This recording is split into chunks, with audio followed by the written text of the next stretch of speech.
বন্ধুরা, আজকে দেখা যাবে দীপা বাড়িতে বসে আলপনা দিতে থাকে রথযাত্রা উপলক্ষে।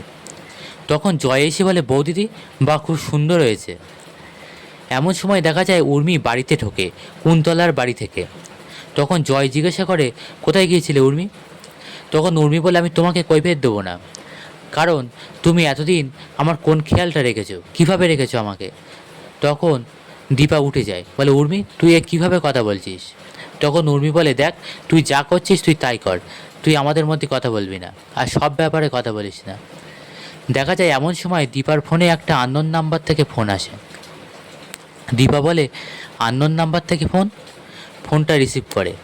তখন উপাস থেকে রুডি বলে, আমি রুথ ড্যানিয়েল বলছি। কি রথযাত্রায় যাচ্ছেন তো? আমি আসছি শাশুমার রথের মেলায় পাঁপড় ভাজা খেতে। তখন দীপা বুঝতে পারে যে এটা রুডি। এরপরে হাসতে হাসতে রুডি ফোনটা কেটে দেয়। তখন দীপা মেঝেতে বসে পড়ে ফোনটা নিয়ে। তখন সোনা কাছে আসে, বলে, মা কী হয়েছে, তুমি এরকম করছো কেন? তখন দীপা বলে, সোনা রুডি ফোন করেছিল। তখন সোনা বলে, তুমি ঠিক বলছো মা? রুডি তাহলে বেঁচে আছে এটা নিশ্চিত? তখন দীপা বলে, হ্যাঁ, ও এই রথযাত্রায় আসছে সেখানে। তখন সোনা বলে, আমি ওকে নিজে হাতে শাস্তি দেব। তখন দীপা বলে, না সোনা, তুই আইন নিজে হাতে তুলে নেবি না, আমি ওকে শাস্তি দেব। এরপর দেখা যায় যে রথ বার করে সেনগুপ্ত পরিবার। এরপর উর্মি আগে রথের দড়ি ধরতে গেলে প্রবীর বারণ করে, বলে, উর্মি দাঁড়াও, তুমি আগে ধরবে না।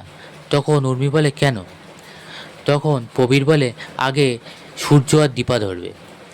তখন সূর্য বলে, বাবা আমি নয় রথের দড়ি ধরবো বুঝতে পারলাম, তাহলে দীপা ম্যাম কেন? তখন প্রবীর বলে, আরে আসলে দীপা তো আজকের স্পেশাল গেস্ট, তাই না, সেই জন্য। এরপর সবাই মিলে রথের দড়ি ধরে টানে, আনন্দ করতে থাকে। দীপা এই সময় দেখতে পায় দূরে রুডি দাঁড়িয়ে। এরপর দীপা কিছুটা এগিয়ে যায়। তখনই দেখা যায় কুন্তলা আসে, এসে রুডিকে টানতে টানতে বাইরে নিয়ে যায়। বলে, তুমি এত ডেসপারেট হয়ে গেলে কেন?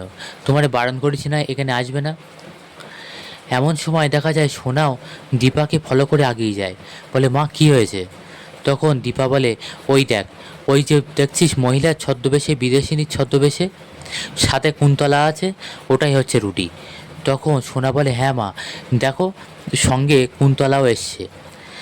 তখন সোনা যেতে গেলে দীপা আটকায়, বলে, না তুই যাবি না, আমি এক্ষুনি অবিনাশকে ফোন করছি, উনি ফোর্স নিয়ে চলে আসবে। এরপর দীপা অবিনাশকে ফোন করে, বলে, অবিনাশ এখানে রুডি এসছে, তুমি সমস্ত ফোর্স নিয়ে এখনই চলে এসো। তবে দীপা যখন ফোন করতে থাকে সেই ফাঁকে সোনা দৌড়ে যায় এবং দৌড়তে থাকে রুডিকে ধরার জন্য। এমন সময় দৌড়তে দৌড়তে দেখা যায় যে সোনা এক সময় পৌঁছে যায়। তখন কুন্তলা রুডির সঙ্গে কথা বলতে থাকে। এবার রুডিকে সামনে থেকে ধরে ফেললো সোনা। এবার রুডি হাতে নাতে ধরা পড়ল। তারপর দেখা যায় সোনা যখন এগোতে যাবে তখন কুন্তলা আটকায়, বলে, সোনা কোথায় যাচ্ছে ওদিকে? তখন সোনা বলে যে, আমি বুঝতে পেরেছি রুডি বেঁচে আছে, আমাকে আটকাবেন না। কুন্তলা সোনাকে আটকায়। তখন সোনা কুন্তলাকে ধাক্কা মেরে দেয় এবং কুন্তলা মাটিতে পড়ে। আর এদিকে সোনা এগিয়ে যায় রুডির কাছে এবং রুডিকে ধরেও ফেলে। তারপর রুডিকে মারতে গেলে দেখা যায় কুন্তলা রুডিকে নিয়ে চলে যায়। তখন দীপাও এদিকে দৌড়তে থাকে সোনাকে আটকানোর জন্য। তারপর সোনাকে আটকেও ফেলে, ওদিকে রুডিকে নিয়ে চলে যায় কুন্তলা। তখন সোনা বলে, মা আমি পারলাম না রুডিকে নিজে হাতে শাস্তি দিতে, আমি ওকে মারতে চেয়েছিলাম, পারলাম না। তখন দীপা বলে, না তুই আইন নিজে হাতে তুলে নিবি না। এদিকে পুলিশও এসে যায়। বন্ধুরা, পরবর্তী পর্বে সোনার নামে কি দোষ দেবে, কি হতে চলেছে আগামী পর্বে, নাকি রুডি ধরা পড়বে, সেটা জানতে দেখতে থাকুন আমাদের চ্যানেলে।